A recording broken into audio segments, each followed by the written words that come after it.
Hi, this is Andy. If you turn on the television, it doesn't take long before you see words like breaking news or hear someone say, these are unprecedented times, or I suppose AI will lead to the end of the world.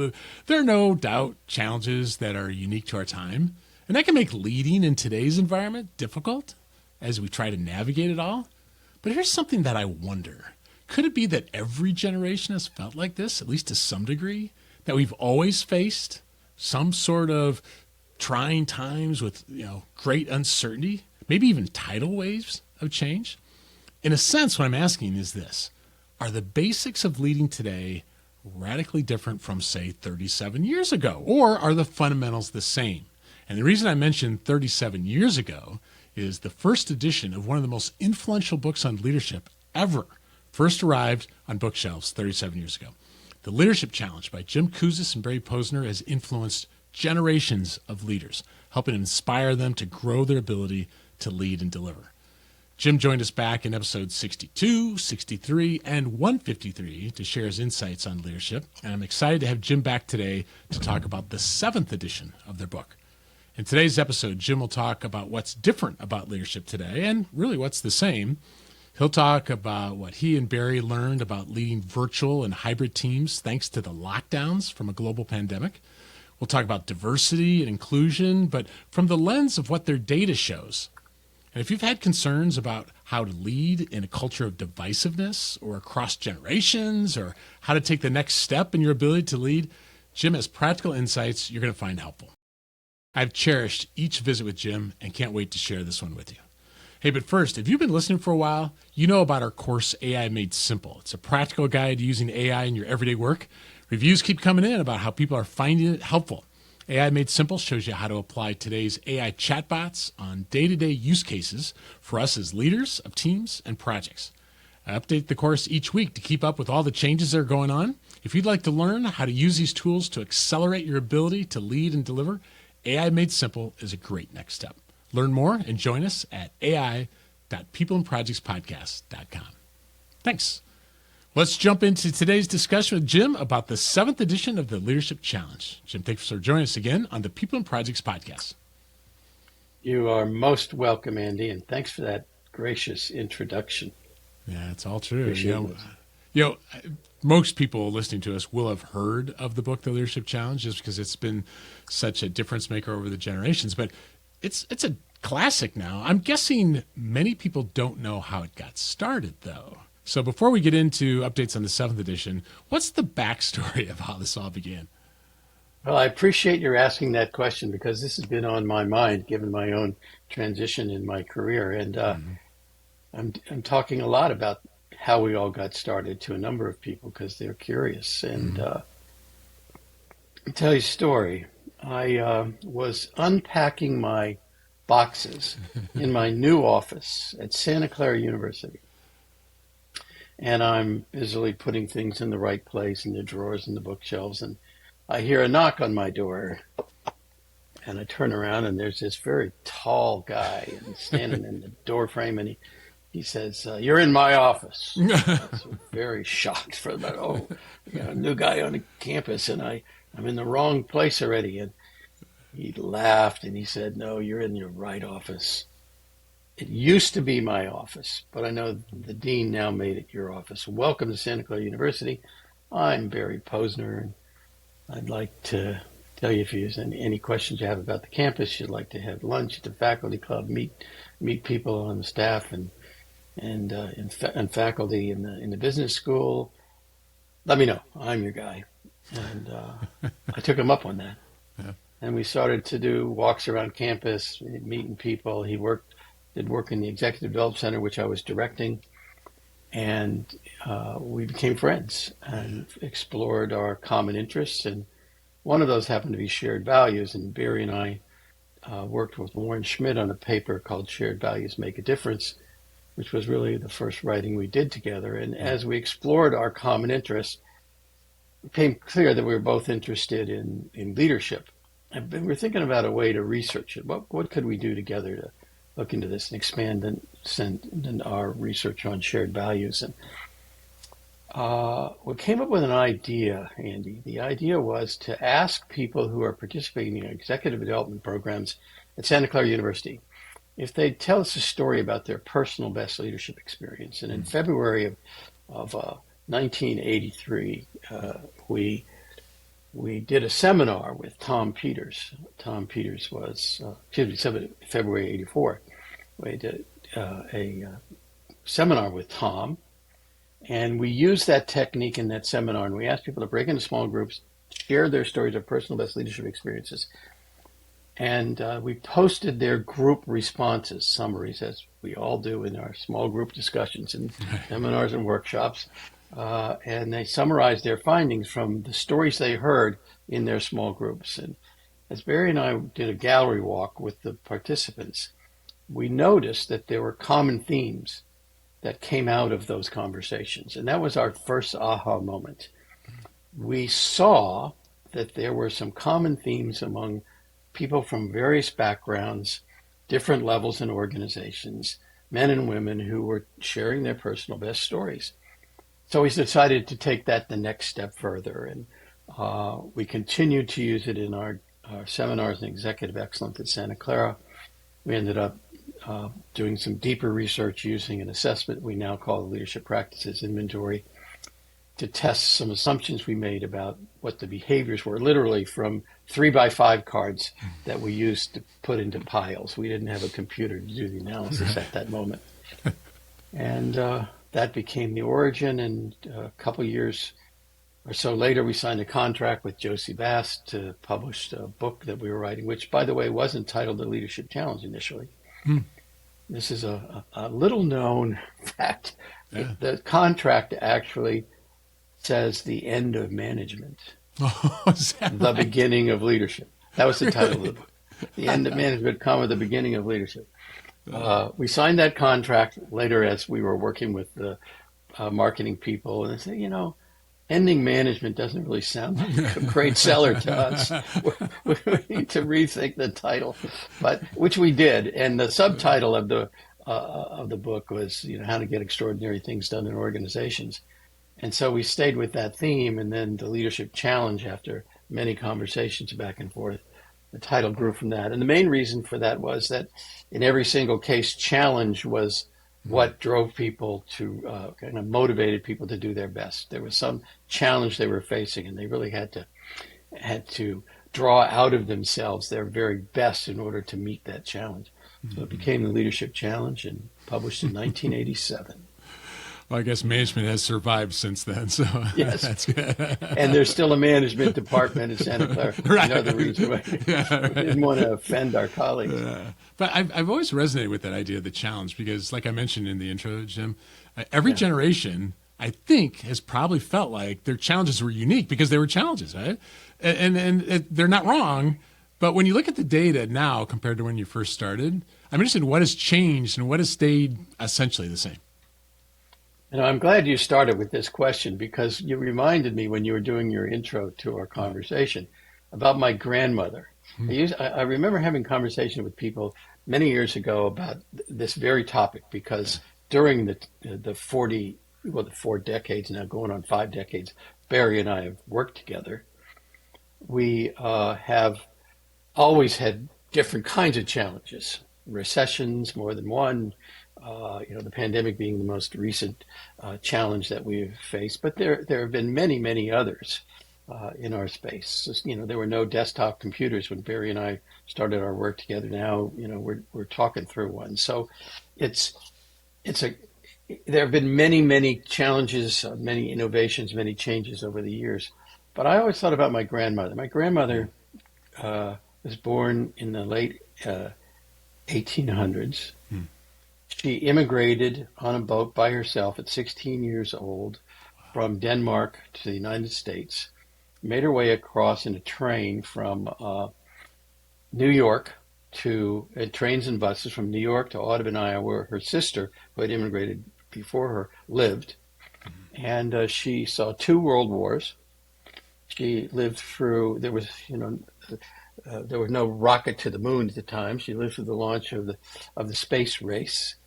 There were no airplanes when she began work, or no commercial aircraft when she began what she did. Yeah. And lived through her life through depressions and recessions and world wars. And those people back then must have felt those as challenges to their life, some more egregious than what we face Sure. today. Hmm. And so I think we have to remind ourselves that there's a difference between context and content. Mm.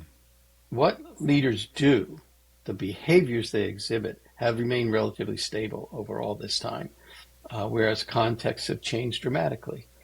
And I think we often confuse context because the context is different, the behavior has to be different. Not really. Mm-hmm. Yeah. When my dad was trying to lead as an executive during his era, post World War II, the behaviors that he tried to exemplify, I got to see up close, were very similar to what we talk about today. Yeah. Yeah. That's such a good point. That it doesn't matter when or what the context was, honesty still mattered. Right? Forward-looking still mattered. Competence still mattered. Like those things, the content, if I understand your terminologies, mattered. It's still important to treat people with dignity and respect. Right. It's still important to recognize people for their contributions. All those things have remained relatively stable. And we can say this with confidence, Andy, because as you know, our work is evidence-based. Yeah. We measure things using our leadership practices inventory, 30 items, 6 behaviors for each of the five practices. We use what we call positive work attitudes to measure engagement. We look at the relationship between when people put these behaviors into practice, do they get good results? And we find that despite age, educational level, gender, functional area, hierarchy, industry classification, length of time people have been in their job, etc., that when you engage in the 5 practices of exemplary leadership, and more frequently as a leader, the people you lead will be more engaged and more productive. And that was true when we first started doing this in the mid 80s, and is still true today. And it even, like you said, it transcended all those things, even cultures, right? So it's not just a North America, so it's not just Santa Clara population, right? I mean, you've done this around the world. Yeah, around the world, every continent except Antarctica. So still working on that one. Still working on it. Barry just got back from there. Maybe that's right. Maybe we'll those few outposts, scientific outposts. Maybe we'll do something there. We just need one. Actually, from our previous calls offline, I think you're planning on going there too, right? Do you remember that? Yeah, we're planning a trip for probably 2025. Okay, all right. My wife and I. Barry and his wife just went, so we want to go so we can share some war stories. Absolutely. Maybe get a little data. So, yeah, exactly. Well, I'd have to think that something you wouldn't have imagined in the first 6 editions was a global pandemic that led to millions of people from around the world lead virtually. Yeah. I mean, virtual leadership had already started for a while, but I'm interested, what did your data and research reveal about how effective leaders adapted and led their teams through that challenging time? Yeah, the pandemic was indeed a challenge that people had never seen in the workplace before. And it really because it affected everybody, we had a chance to take a peek at how people responded and reacted. And while, as in every line of work, our work in leadership development declined, fell off a cliff really at the very beginning of the pandemic, we were able gradually to get back to a place where we could continue to gather data. So the 7th edition of Leadership Challenge includes data gathered from 2019 through the book was published in 2023. So the last bit of data we could collect was really in late 2022. And so we were able to actually measure it and see, using our leadership practices inventory and using the same outcome measures, if the pattern was the same, and indeed it was. The pattern continued to be that when people modeled the way, inspired a shared vision, challenged the process, enabled others to act, and encouraged the heart more frequently, even when they were working virtually or in high-stress situations, as in healthcare, or in other first line responders work, that the pattern was still the same. Yeah. That when you did these more frequently, you got higher engagement and higher levels of performance. There was an initial reaction. Again, Erin Byrne McElroy was somebody we interviewed during that time. She worked in a small town outside of Chicago, although she commuted in Chicago frequently for her work. She was in a small plant in a suburb of Chicago, Illinois. And she, as she described, she was sitting on the couch, just kind of wondering what the heck she was going to do because she was out of work at the time. They weren't mobilized to go back to work, gradually going to do that virtually. But she was trying to think about what could I do during this time to make something happen, to help the people who were first responders. And that was her first inkling that she needed to personally do something. So I think the first thing that people did in order to address this challenge was what anyone does in a challenge. They embraced it. Mm-hmm. They said, there's a problem here, and I need to solve it. And that's exactly what we found in the initial personal best leadership experiences, that what ignited people doing their best work from their perspective was some kind of difficulty, some kind of adversity. So not everybody is an Erin Byrne McElroy, but every case we collected about personal bests and informed about what you can do in situations like this suggests that you got to step up. Yeah. You got to recognize that you can make a difference, that you can matter. You can use those skills and abilities to make extraordinary things happen. And so she got off that couch. She organized a small group of people to provide meals to first responders. And she enlisted people from local restaurants, local stores. The restaurants needed work. They needed some income. And she was able to get some donations from various people, get people in the community to volunteer, and was able to, at least in her community, do something with her own skills and abilities to be of help to others. And that's how people respond. They have to first recognize that you need to step up. You need to embrace the challenge. You need to enlist other people to help you because you can't do it alone. And that's how the 5 practices then are exhibited in these kind of situations. Yeah, I love it. Someone told me years ago that their favorite definition of leadership, if you had to put it in 3 words, is figure it out. And there's an element of, right, but instead of contracting and being a victim, people like Erin was hey, figure it out. Like, what can we do here? Let's lean into it. And this idea of a challenge, you find out who you are in a challenge, right? Or you help develop who you'll become in the challenge. Yeah. And I remember, another story from Sean McLaughlin during that time. People had to go virtual. And he was a senior executive, still is a senior executive in a large national media company. And Sean used to hold annual meetings to talk to people about the state of the business and to remind them of their shared values and the vision of the company. But when the pandemic hit, they had to go virtual. And so he started to have virtual meetings.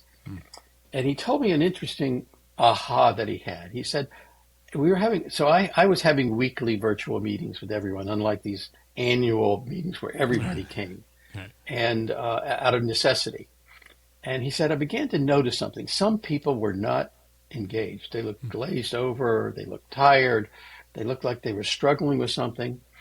And I wanted to reach out to them. I wasn't quite clear what I could do, but I decided to schedule one-on-one virtual meetings with those individuals. He said, I never used to do that. I started to do that because I noticed that people were struggling. And that's just another little small story about when you really pay attention, you see stuff you may not have seen before. He said, I didn't see this in these very large group meetings. Yeah. But when I was on this virtual team meeting, this smaller group of people, I could see that others were struggling. So I reached out to them. Now we call that practice enable others to act. You got to strengthen others and encourage the heart. You got to help them to through their own tough times by recognizing that they're struggling, that they need some support from you, they need some encouragement from you, or they just need somebody to listen to what's going on. That's so And aligned. Yeah, yeah. That just so aligns with one of the biggest things I feel like I've taken away from your work over the years is how leadership is a relationship. It's not a transaction. It's not a hierarchy. It's a relationship. And I seem to recall the definition was among those who aspire to lead, because you have to aspire to lead, and those who choose to follow, because they might. yeah, Just because they report to you doesn't mean that they're choosing to follow. That has resonated with me so much. But trust is so vital. And I'm thinking in virtual and hybrid sort of situations, it's more difficult to build that trust. So you gave some examples. Can you think of anything, any other stories perhaps, or ways that people can build and maintain trust, especially when you're not co-located? yes. Let me just also provide a little bit of context for that statement. So, leadership is a relationship, and if and it's the quality of that relationship that makes a difference. And so one of the leaders assume often that because I'm in a position with a title called manager, that people will trust me automatically. But that's not the case. And that's why we say you're always aspiring to lead. You're never quite there. Right. You have to have that attitude, that I'm not as good as I could be, because other people are choosing to follow you on a daily basis. And if there are times we all don't quite practice what we preach, but including myself, my wife reminds me, but there people are watching our behavior every day and determining for ourselves whether this person is worthy of me continuing to follow them or not. And so we are constantly in need to build trust. And so here are a couple of questions. Do you trust people more whom you know or don't know? Yeah, for sure. More. No. Yeah. Yeah, so we trust people more whom we know. Now, there may be people you know very, very well you don't trust at all. I But suppose. Yeah. for most of us, the majority of us, we trust people more whom you know. And this is really brought home in data when you look at national polling around trust and credibility, for example. People are more likely to say they trust their local representative more than they trust Congress in general. Or they are more likely to trust their immediate manager than they are the CEO of the company. The lesson there is the more distant you are, the lower the trust. Makes sense. Yeah. And proximity, or in Sean's case, connecting with other people, one-on-one, really builds trust. So, one of the things we have to do is to, first of all, trust first. We have to show other people that we're willing to trust them first. Then they're more willing to trust us. You got to set the example, in other words. You've got to spend time and attention on building that trust. The language you use matters. The people that you associate with matters. When you're showing your concern for other people, as Sean did, matters. Actively listening to other people makes a difference. For example, people who master active listening are 40% higher in their performance than leaders who don't practice active listening. That's interesting. You got to share knowledge and information. All of those things help to build trust, but it really starts with the understanding that we trust people more whom we know than we don't know. And doing all those things that help people to get to know us as leaders, and then paying attention to their needs, hopes, dreams, and aspirations. Yeah, that makes total sense. I appreciate you sharing it that way. I feel like another topic that maybe even more so than the 6th edition and before has been on the forefront of our culture is diversity and inclusion. And sometimes people view those primarily through a political or social lens, and I'm not implying that's wrong. I'm just more interested in what you and Barry found in the data regarding diversity and inclusion, and any practical insights that we could take away from that. Yeah, diversity and inclusion is often thought about as a numbers issue. Yeah. We've got to make sure that our workforce represents the right number of people that we serve or the people who are in our communities. So we get check marks. Yeah, it's an important question. We do have to ask ourselves that. But let's assume for a moment you have the right mix of people. That doesn't mean that any of those people feel included and feel valued. The key word is feel. And that's really where we call it positive work attitudes, or the affective side needs to be measured. And those feelings of feeling included, feeling treated equitably, come from how leaders and teammates interact with each other and behave towards others. For example, on our leadership practices inventory, we ask a question, how frequently does this leader actively listen to diverse points of view? Getting at the question of diversity. And we are careful not to define diversity by demographics, but rather by a point of view.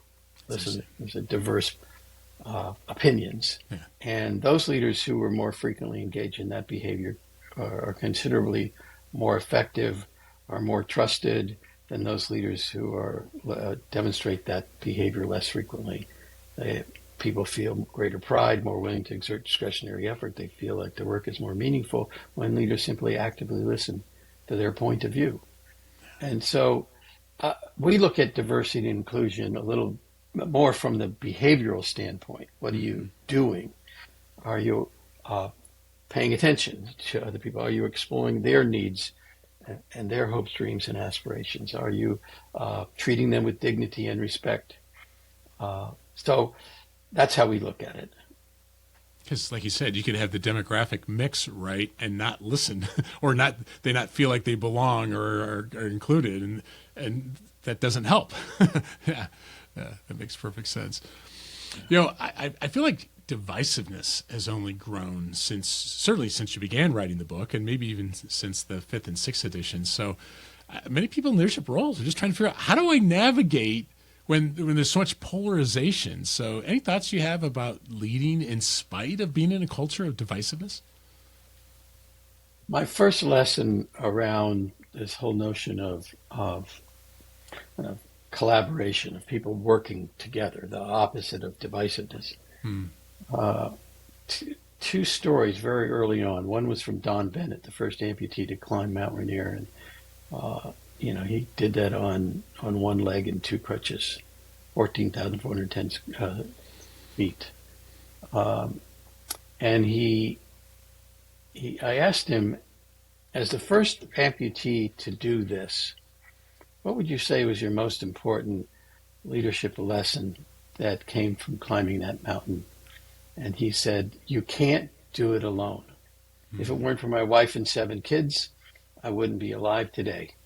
If it weren't for my climbing team, I would have never made it to the top of that mountain. Bill Flanagan, an executive in a chip-making company, also kind of reinforced that lesson from Don when I asked, Barry and I asked Bill to tell us his personal best leadership experience for the very first time. He said, I can't do that. And I said, oh, but Bill, you're a senior executive. You've done something, obviously, that you think was at least good, not your best. And he said, oh, that's not the reason. It's because it wasn't my personal best. It was our personal best. It wasn't me. It was us. If we're going to have break through this culture of divisiveness, we have to stop playing the we-they game and start understanding that we are all in this together. that if we don't work collaboratively together, we won't get extraordinary things done. And that's what exemplary leaders do. They help people to see that each and every person has an important contribution to make, and each and every person uh, has something they need from somebody else, and that you can't do it alone. It goes back to leadership as a relationship, and learning to trust those that with whom you work, getting to know them, getting to know their values, and seeing how what common values emerge from an exploration of individual values. You need to, as a leader, facilitate relationships so that people uh, can work together more closely, develop cooperative goals, not competitive goals.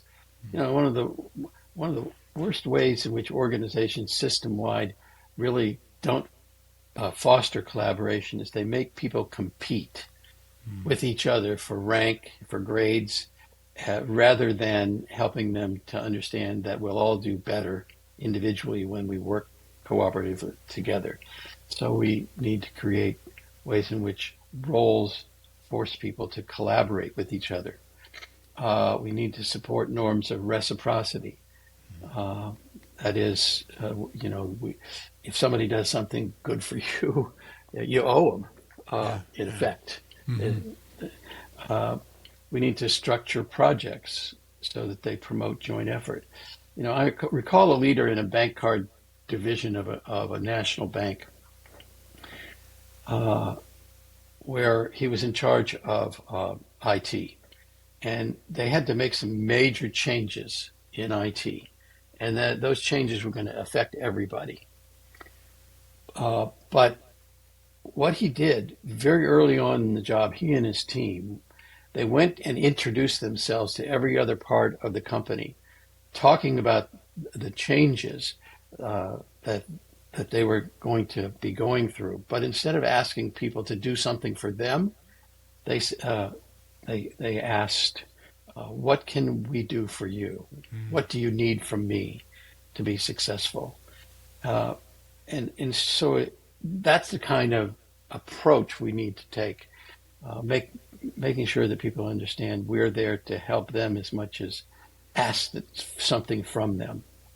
Yeah, that's good. That's very practical. I find that when I see divisiveness sometimes close up, as opposed to on the news, often it's people caricaturing each other. You know what I'm saying? It's like Yeah, they're jumping to conclusions, assumptions about the person. Where if we treat it like what you're saying about a relationship, your comment earlier about actively listening, I feel like I get a lot of mileage out of. Tell me more. Like we don't end up having to, like Jim, even you and I, there's probably some things we don't agree on, but still we can listen to each other. And I think I feel like when, like to your point before about active listening, when someone feels heard, even if we don't agree on it, that goes a long way to not caricature. Any thoughts about that? yeah. Our first response is often to win an argument, right? Right, right, right. Instead of try to understand where the other person is coming from. Yeah, yeah. And that's why active listening, helps leaders to be 40% more effective. Is because instead of saying, well, here's the right answer, or you're wrong, or let me tell you my side of the story, uh, we they help people to understand that first that I understand you. Do I hear you correctly? Mm-hmm. And adapt to that to to that what how that person is responding to them. Some people call it adaptive listening, not just active listening. Mm-hmm. So I think in organizations where there's a lot of diversity, and increasingly that's the case, Yeah. the first approach a leader needs to take is to make sure that people get to know each other and spend time just on that topic. If it's a new team, that really ought to be the first thing on your agenda. I know we got to get down to work and make things happen, but uh, the first thing we need to do is make sure we all know each other a little bit better and know our strengths, know our weaknesses, know where what our hopes, dreams, and aspirations are, how we see our jobs, how each of us makes a contribution to the other.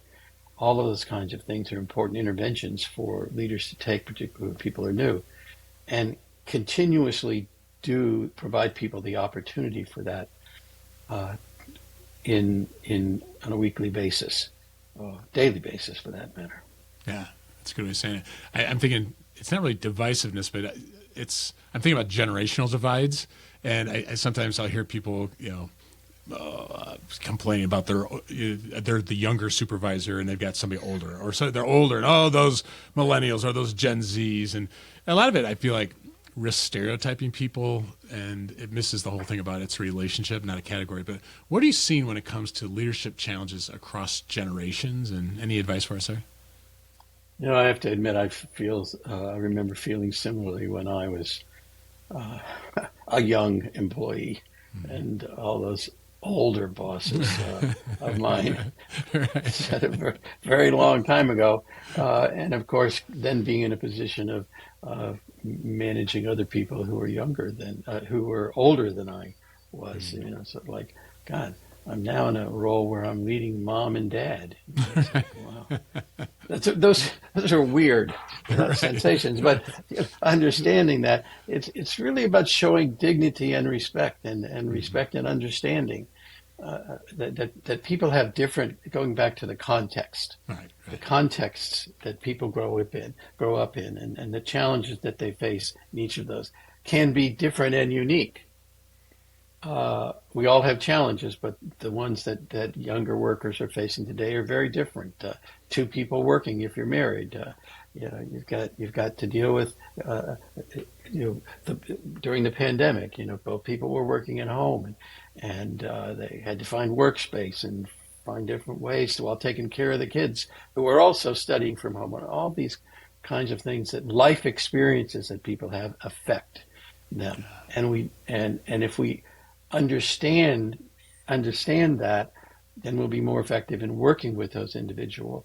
We have a question on the LBI: treats others with dignity and respect. And again, when you score higher on that behavior, you're more likely to have more engaged people working with you, and people who are higher performers.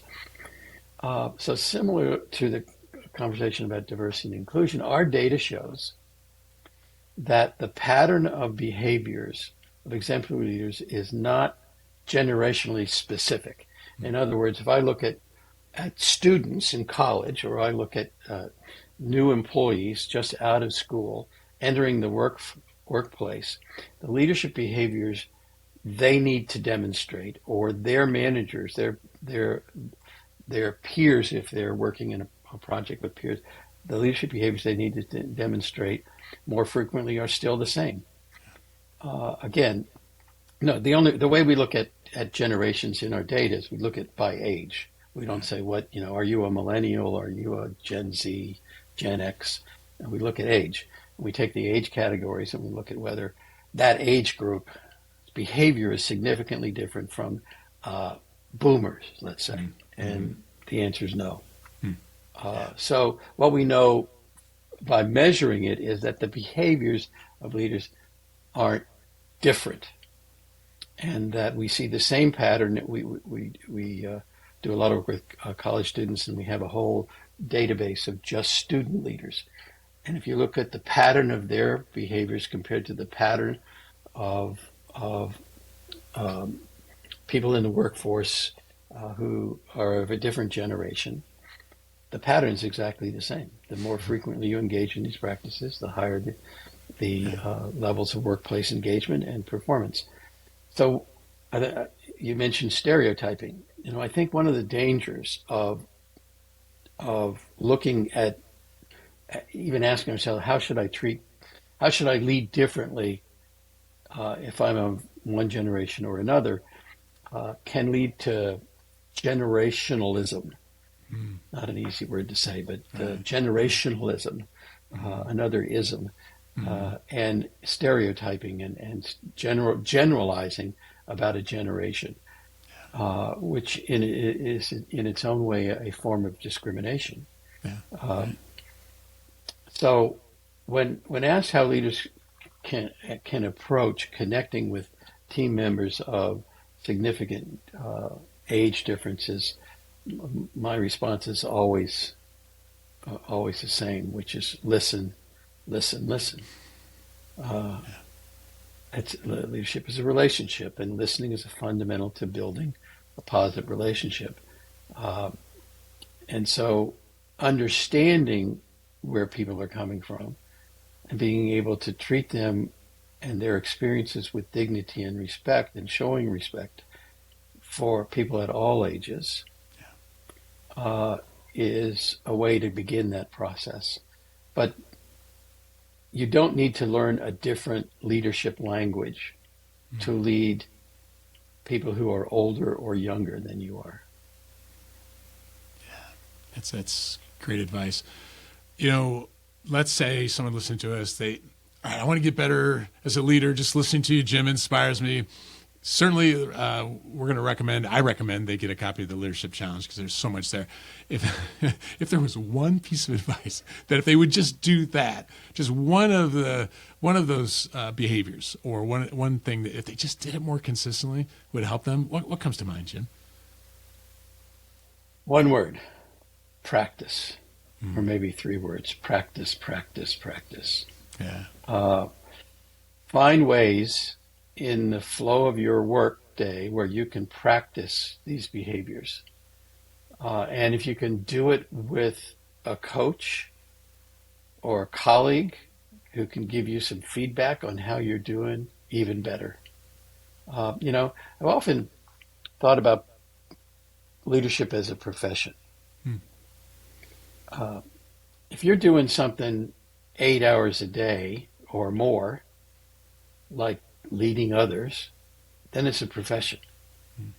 And if you look at professionals, like athletes, they all have coaches. Sometimes if you're, in the NBA or any other, if you're at the highest level of professionalism, you've got multiple coaches, in fact. And coaches have coaches working with them. So why not do the same with leadership? Practice, practice, practice is my one answer to that question. Good. Find a way during your day where you can practice something. So let me give you a specific example. Let's say you want to practice active listening, which we've talked a lot before. Yeah. And you make that a goal in a meeting. And you say to everyone, today I want to practice active listening, and I'd like your help. At the end of the meeting, I'm going to ask all of you to give me some feedback on how I did. And I want your honest feedback. Yeah. Now, that takes a little risk on the part of any leader to do that. But imagine that you go through an entire meeting. At the end of the meeting, you stop and you say, okay, I said at the beginning of this meeting that I wanted to practice active listening. How did I do? Yeah, that's good. Hey, it doesn't take a lot of time to do that. You can do that. It's much the same as going to the gym and working out, You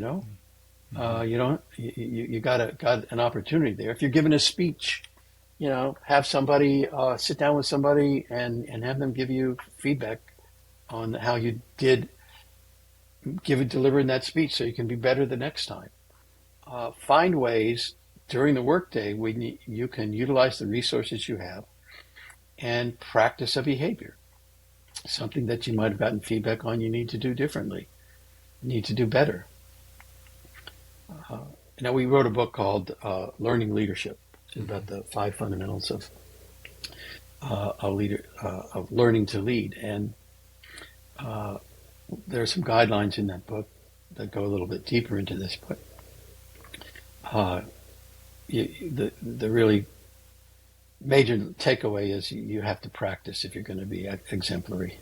Yeah, that's good. That is one of the themes I remember from the book, deliberate practice. That deliberate practice, just like you said. I mean, deliberately. And whether you have to tell everybody that or somebody trusted in the meeting go, hey, I'm trying not to talk too much in the meetings.